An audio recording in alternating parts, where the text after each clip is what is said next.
이제 지금 그 신축 사업 관련된 내용은 여러분들한테 이 얘기인데요. 주택 신축업이 임대업하고 다 맞물려 있어요. 왜 그러냐면 주택을 빌라를 10채 20채를 다가구든 다세대, 그리고 아까 질문하신 분 중에 다가구 단독주택입니다. 그럼 한 채로 보는 거 아닙니까? 한 채로 보는 게 아니에요. 임대는 다가구 단독주택이니까 등기부등본은 하나인데 지하에 2집 세주고 1층에 3집 세주고 2층에 3집 세주고 3층에 자기가 산다.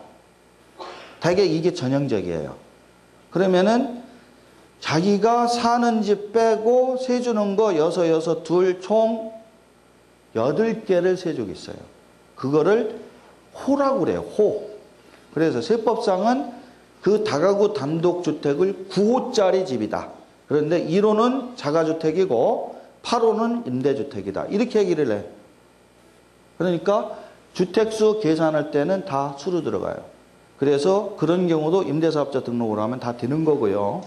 또 하나는 그 방금 얘기한 보증금 개념의 3주택 따질 때 그 호수 개념으로 다 잡아두면은 그것도 잡아 들어간다. 그 다음에 부부 공동명의 아까 물어보시는데 그걸 왜 어렵게 생각하세요? 부부 합산이라고 그랬잖아요. 그러면은 내 거 3개, 와이프 3개 이렇게 단독으로 했던 부부 공동명의로 했던 그거를 다 합쳐서, 즉 내 이름으로 했던 부부 공동명의로 했던 사람 개념으로 보지 말고 집 개념으로 접근을 하셔. 그럼 부부 공동명의로 했는데 2개다. 그럼 3개 안 되니까 해당 없는 거예요. 부부 공동명의로 했는데 3개 이상이다. 그럼 3채 이상이니까 해당되는 거예요. 그런데 전용 면적 85, 기준시가 3억 원 이하짜리가 있더라. 그럼 빼버려. 그랬더니 다시 2개더라. 그러면 해당 없는 거예요.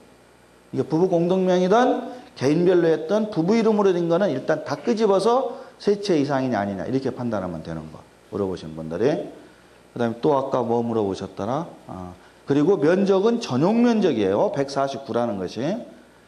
그리고 그거 아까 물어보신 거에서 판단할 사항은 그 공시지가가 얼마가 되느냐. 그거는 다시 한번 보셔야 됩니다. 올부터는 주택신축업자는 공사서류 챙기지 못하면 세금 많이 낸다. 예, 많이 냅니다.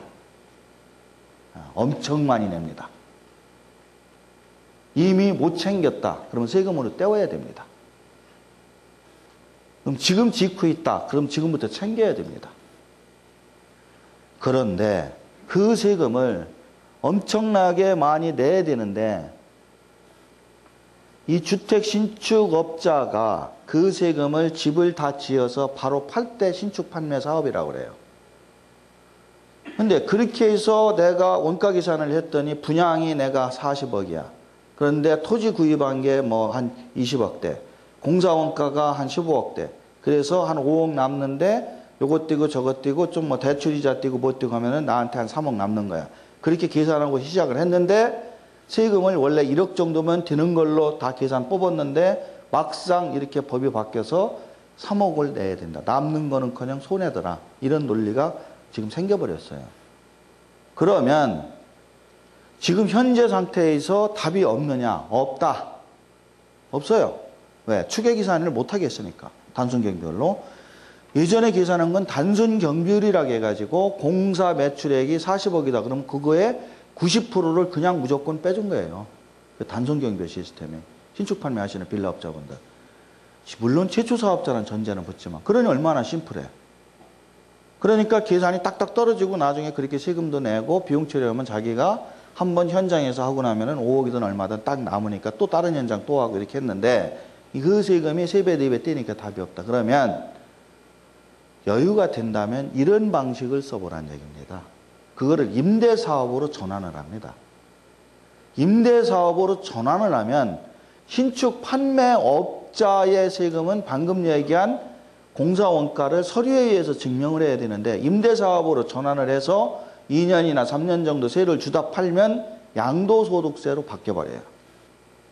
그럼 양도소득세로 바뀌면 세금 계산하는 방법이 그 공사원가 서류가 없어도 양도소득 계산할 때는 따로 계산하는 방식이 있어요.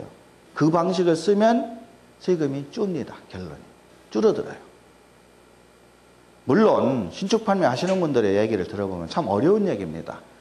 분양 빨리빨리 해가지고 이거 현금 돌아가야지 무슨 2년 3년 세를 주느냐. 그러나 극단적으로 그 신축 판매 장부로 못해서 세금 내야 되는 것을 다 내고는 난 도저히 속 터져서 못 살겠다. 그러면 이런 방법도 있다는 것을 알려드리는 겁니다. 그랬을 때는 임대사업으로 전환을 하면 오늘 공부한 이 주택임대에 대한 공부가 도움이 될 겁니다. 그래서 타이틀을 주택 신축업자분들도 꼭 와서 들으세요. 제가 이렇게 얘기를 한 거예요. 여기에 대한 이제 구체적인 방법은 한 6시간 정도 공부를 하셔야 돼. 해도 몰라. 그래서 이 4주짜리 강의를 우리 들은 그 분들 여기 계신데 다음 기수가 개강이 되면 또 와서 들어요. 한 2번 정도 드려야 합니다. 광고를 해도 묘하게 광고를 하죠. 그래서 양도소득으로 갈 때와 사업소득으로 갈 때는 뭐 이러이러한 개념으로 간다 하고 비교 차원에서 써놓은 건데요. 건너뜁니다. 사업소득으로 갈 때는 뭐 이렇게 주택 신축 판매업자 얘기고요. 양도소득으로 갈 때는 집을 지어서 바로 안 팔고 세를 주다가 팔면은 이렇게 양도소득으로 간다. 결론은 이쪽으로 갈 때와 이쪽으로 갈 때의 세금이 어떤 게 적으냐 이거를 우리는 판단하는 거죠. 그래서 적은 쪽으로 한다. 그런데 그 적은 쪽이 1~2천만 원이 왔다 갔다 하는 게 아닙니다. 1~2천만 원이 왔다 갔다 하는 게 아니라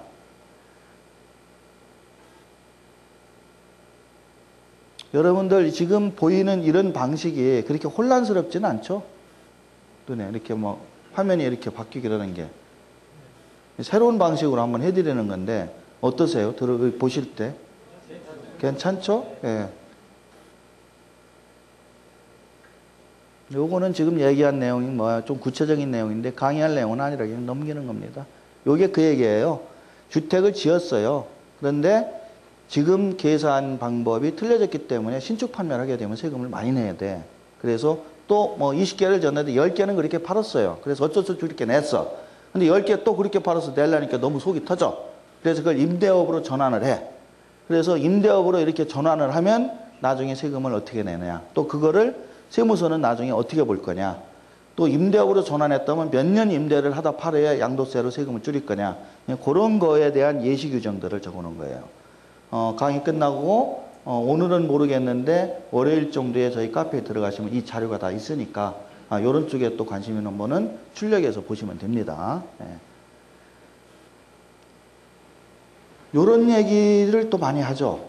신축 판매를 내가 하는데 집을 짓는데 나는 요번에 아버지가 원래 단독주택을 가지고 몇십 년 동안 쭉 살아오셨습니다. 근데 돌아가시면서 이제 제가 물려받았어요. 근데 우리 동네가 많이 사람들이 이제 많이 개발이 되고 그래서 원룸이나 다세대나 이런 거를 신축을 해서 세를 주려고 한다. 나이 드신 분들 많이 생각하는 방법이고요. 퇴직하시는 분들 마찬가지고 젊은 친구들도 요즘은 그런 그 고정적인 월세 수입을 노리는 부분이 있습니다. 그래서 기존에 있던 집을 부시고 신축이 들어갑니다. 그러면 이걸 세무서에 가서 사업자 등록을 낼 때 앞으로 나는 이것을 지어서 세를 줄 거다. 임대사업을 낼 거냐? 아니면 지어서 팔다. 그러면 신축 판매로 낼 거냐? 이거 고민을 많이 해요. 근데 제일 골치 아픈 게 그분한테 제가 물어봐요. 그러면은 선생님 확실히 집 지으면은 전부 다 세 줘서 세 받으실 겁니까? 그럼 대답 안 해. 그러면 지어서 다 팔 겁니까? 대답 안 해. 그럼 뭡니까? 집값이 올라서 잘 나오면 팔고 현찮으면 세 주고. 그러면 임대로 가야 돼요? 신축으로 가야 돼요? 가장 좋은 거는 세무서 가서 임대하고 신축 판매하고 2개 다 집어넣으면 좋네. 근데 안 해주지. 그래서 임대로 가는 걸로 마음을 잡숫고 신고를 하세요. 그리고 준공 나는 시점에 보니까 누가 와서 통으로 산다고 그럽니다. 내가 공사비 총 들여서 한 30억 들였는데 40억 준대. 그래서 40억 싹 받아서 다시 다른 데 가서 이런 걸 해야겠다. 그럼 그때 임대사업 냈던 걸 세무서에 가서 신축사업으로 업종 변경하고 파시면 돼요. 그거를 괜히 2가지 때문에 고민하지 말고. 그러면 임대사업 등록 절차는 어떻게 하느냐. 세무서로 달려가는데 세무서로 가면은 안 됩니다. 사업자 얘기만 나오면 세무서로 자꾸 가려고 그래. 예전 규정에 이 지금 얘기한 주택임대에 대한 혜택은 세무서 사업자 등록은 중요한 게 아니에요. 세무서 사업자 등록은 세금을 걷기 위한 방식이에요. 구청에 사업자 등록을 해 그런 혜택을 줘요. 그래서 첫 번째 시군구청에 가서 등록을 해야 돼. 그러니까 임대사업자 등록은 세무서에 하는 게 아닙니다. 원칙이 일단 시군구청에다가 임대사업자 등록을 하는데 준공 전에도 가능합니다. 그 다음에 다른 사람 거를 삽니다. 그럼 매입임대예요. 다른 사람이 지어놓은 것을 살 때 잔금 치르기 전에 가서도 가능합니다. 잔금 치르고 소유권 이전 꼭 받아야 되는 게 아니에요. 매매 계약서만 갖고 가서도 돼요. 그래야 취득세를 깎아 먹을 수 있어. 잔금 다 치르고 소유권 이전 받고 취득세 다 낸 다음에 그때 구청 가서 임대사업 등록하면은 환급 안 해줍니다. 그러니까 사전에 시군구청에 가서 임대사업 등록하고 그 다음에 재산세 감면 신청을 물건지 관할에 가서 하시고 임대사업 등록은 주소지 관할에 가서 하시고 다녀야 될 때가 많아요. 그 다음에 그 구청 사업자 등록증 갖고 세무서에 가서 다시 사업자 등록 인제 내시고 요거는 또 물건지 관할 세무서로 가시고 그 다음에 매년 1월 달에 세무서에다가 사업장 현황 신고하시고 그 다음에 5월 달에는 종합소득세 신고하시고 오피스텔을 내신 분들은 매년 6개월에 한 번씩 또 임차인 현황 신고하시고 즉 임대사업자 등록하면 요것저것 조금 깎아준다고 하긴 하는데 사람 되게 귀찮게 굽니다. 부지런하지 않으면 못합니다. 예. 저같이 게으른 놈은 있어도 안 해요. 그냥 내고 말지. 예. 근데 그 금액이 많다면 저도 하죠. 근데 지금 규정으로는 몇 푼 안 되니까 안 하고 만다. 근데 세금까지 떼어먹기는 좀 그렇다. 세원을 발굴하기 위해서 난리를 치니까. 그래서 여러분들한테 진짜 필요한 건 이런 관심 있는 분들은 요 자료가 저희 카페에 이렇게 자료를 올려놓을 거예요. 뭐가 필요한지 어디로 가야 될지 이런 거 모르잖아요. 그래서 구청에 갈 때는 이런 서류를 갖고 가야 된다. 그리고 주소지 관할일로 가야 된다. 이런 것들을 상세하게 적어놨어요. 그 다음에 이게 다 나오고 나면 이제 세무서로 가는데 세무서로 갈 때는 이런 서류들을 가지고 간다. 세무서로 이런 서류 가져갈 때는 주택 관할 세무서로 가는 거지 주소지 관할로 가는 게 아니다. 이거는 절차를 다 처리를 해놨으니까 주택 신축업 하시는 분들도 꼭 참고했다가 보시고요. 예. 이게 방금 얘기한 대로 임대로 여러분들이 뭐 냈다가 나중에 분양으로 팔아야겠다 할 때는 누구를 찾아와요? 저를 찾아오셔라. 그럼 어떻게 분양을 다 하고 거기에 대해서 다른 데보다도 훨씬 영수증 처리도 다 해준다. 예. 사실은 제가 하는 건 아니고 오늘 들어오시면서 받았는데 아마 그 회사가 그런 쪽을 개발해 가지고 우리 주택 빌라 신축하시는 분들한테 아마 적극적으로 서비스를 한답니다. 이런 서류들이 있으니까 좀 검토하시고요. 그리고 다음에 임대주택법 7조에 보면은 이렇게 얘기가 되어 있다는 거. 매입하기 위한 계약을 체결한 자. 이 얘기는 뭐냐면 꼭 임대주택을 사서 자기 거이 되어야만 신고를 할 수 있다. 이 얘기가 아니라 계약만 하고 분양계약서만 갖고 와도 해준다. 매매계약서 같은 경우는 다른 사람하고 계약하고 계약금만 치른 계약서를 갖고 와도 그거 가지고 다 등록해준다. 신축 같은 경우는 준공이 떨어지기 전에도 다 해준다. 이런 얘기이기 때문에 굳이 나중에 소유권까지 챙길 필요는 없다. 법적 조항을 여러분들한테 보여드리는 겁니다. 주택 신축 판매 사업할 때 양도세와 사업소득세 어느 것이 유리하냐. 이거는 상당히 난해한 규정인데요. 이 부분을 제가 사례를 하나 만들어 봤어요. 근데 이 사례가 여러분한테 다 통하는 건 아니에요. 실제로 이것을 제가 분석해 보니까 주택 신축 판매 사업 해가지고 팔 때 임대를 주다가 팔고 그냥 팔고 여러 가지 경우의 수를 따져보니까 16가지가 나오더라고. 그 16가지 하나하나마다 1시간씩은 걸려야 될 경우인데 그 중에 그냥 일반적인 경우 하나를 한번 만들어 봤으니까 논의를 해서 한번 보세요. 작년 8월에 강동구 실제 사례입니다. 작년 8월 강동구 성내동에 땅사가 9억의 땅을 샀어요. 9억 있는 땅을 샀죠. 9억. 그래서 사자마자 바로 털어버리고 빨리빨리 해야 되니까 거기다가 다세대 주택 10개에 대한 건축 허가를 냈습니다.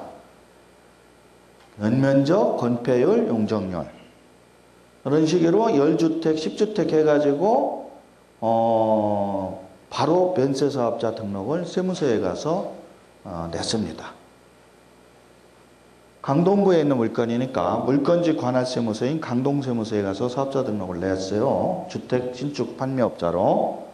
그리고 집을 지었기 시작했죠. 그래서 작년 12월, 9월에서 12월, 보통 뭐 열세대 짓는 거 얼마 안 걸리죠. 3개월 만에 다 지었습니다. 신축해가지고 이것을 4억 원 공사도급계약서를 구청에 제출한다. 신축을 하면은 여러분들이 준공 날 때에 준공 허가 받으려면 그 사람들이 도급계약서 가져오라고 그래요. 공사계약서. 왜? 건물에 대한 취득세 매겨야 되거든요. 근데 단가를 알아야지. 과세표준을. 그럼 지들 임의대로 뭐 평당 단가 뭐 얼마, 건규보 단가 얼마 이렇게 계산하는 게 아니라 사실 금액으로 하도록 법이 되어 있으니까 사실 금액이 얼마인지 구청 공무원이 모르잖아요. 그러니까 건축주 보고 공사 도급계약서 갖고 오세요 그래. 그래서 그 임의적인 계약서가 들어가는데 건축주 입장에서는 좀 아래 금액, 좀 작은 금액이 들어가야 세금이 적으니까 좀 적게 넣으려고 그래. 그러면 구청주관이 적게 넣었다고 뭐라고 안 해요. 표준금액하고 큰 차이 안 나면 그냥 받아줘요. 근데 이거 잘못하면 큰 실수하시는 거예요. 이분이 그렇게 넣은 거예요. 실제로는 노임이나 실제 건축비 투입된 거는 한 6억 들어갔습니다. 근데 공사계약서는 4억 원짜리를 때려 넣은 거지. 그러니까 6억으로 들어가면 6억에 대한 세금을 맞아야 되니까 당장 취득세 그거 조금 더 나오는 것 때문에 4억 넣은 거야. 근데 이거 나중에 신축 판매 생각을 하면 4억 원 공사도급계약서를 세무서에서 볼 때는 구청에 들어가는 이걸로 인정하면 이 사람은 원가가 얼마냐면 토지 9억, 건물 4억에서 13억이에요. 근데 실제로 이 사람 6억 들어갔으면 얼마가 지금 차이 난 거예요? 2억 원이 지금 다운계약서 쓰고 산 거나 똑같아. 부동산 살 때. 2억 원에 대한 세금을 더 내야 되는 문제가 생겼다. 그런데 작년까지는 계산 방법을 어떻게 했냐면 실제로 9억에 샀던 4억짜리 도급계약서 들어갔던 이거 다 무시하고 이 사람이 17억에 팔았다면 이 17억 곱하기 0.9, 90%. 그거를 그냥 무조건 원가로 인정한 거예요. 세무서에서. 이게 단순 경비율 추계계산이에요.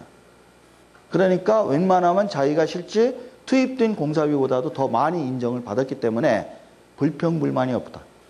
그런데 올부터는 바뀌어서 증빙서류로 신고해야 된다. 경비로. 그러니까 6억 원짜리 증빙서류 없으면 4억 원에서 이 사람 2억 원에 대한 세금 더 내야 돼요. 그래서 이게 일반적인 신축업자의 경우입니다. 근데 이분은 이렇게 해서 작년 12월에 건물 다 지었고 바로 팔려고 했는데 안 팔렸어요. 그래서 9월 달까지 공실로 놔둘 수는 없으니까 세를 주다가 은행 지점장 퇴직하신 분이 와가지고 자기 월세 받으며 살겠다고 이거를 17억에 인수를 했습니다. 통매매라고 그러죠. 5대 10개인데 통으로 산 거예요. 그래서 이거를 세금을 계산을 이제 해봅시다. 우린 돈이 문제니까. 그래서 지금 지가 얘기한 이게 좀 글씨가 좀 적어서 안 보이시나 어쩌나? 이렇게 화면을 키워준구나. 보일까요? 제일 뒤에 우리 김 실장님 보이십니까? 예.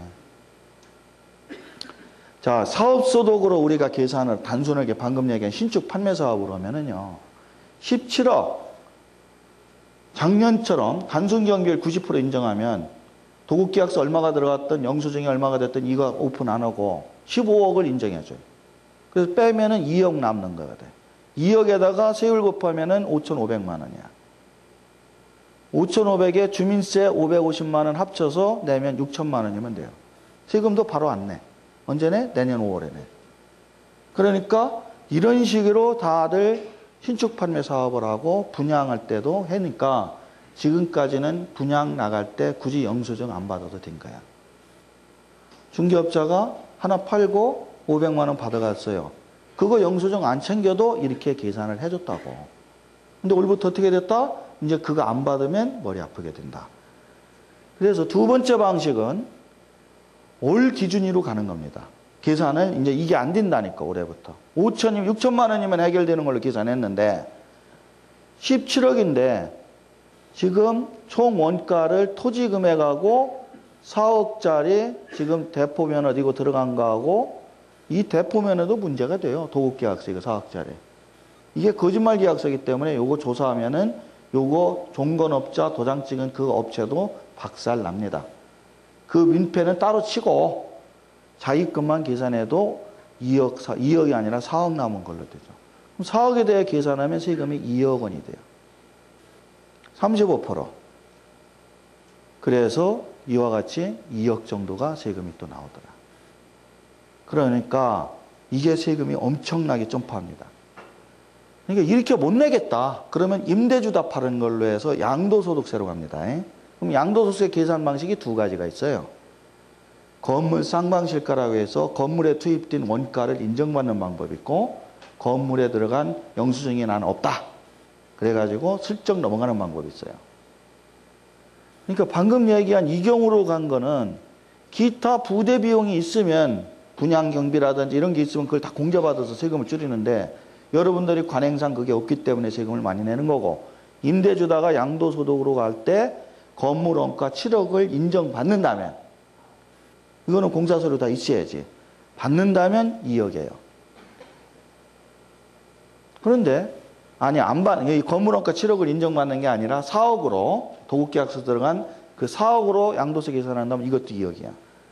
그런데 환산 방식이라고 해가지고 건물 원가 서류가 없다고 가정하고 세무서에서 계산하면 그대로 건물을 7억으로 역산해 줍니다. 그래서 4,400으로 줍니다. 그래서 제가 계산을 해보니까 이 계산 방법은 여러분들 자세히 지금 이해할 수는 없지만 뭐를 알려주려고 그랬냐면 6천, 2억, 2억, 4천 4개가 나와.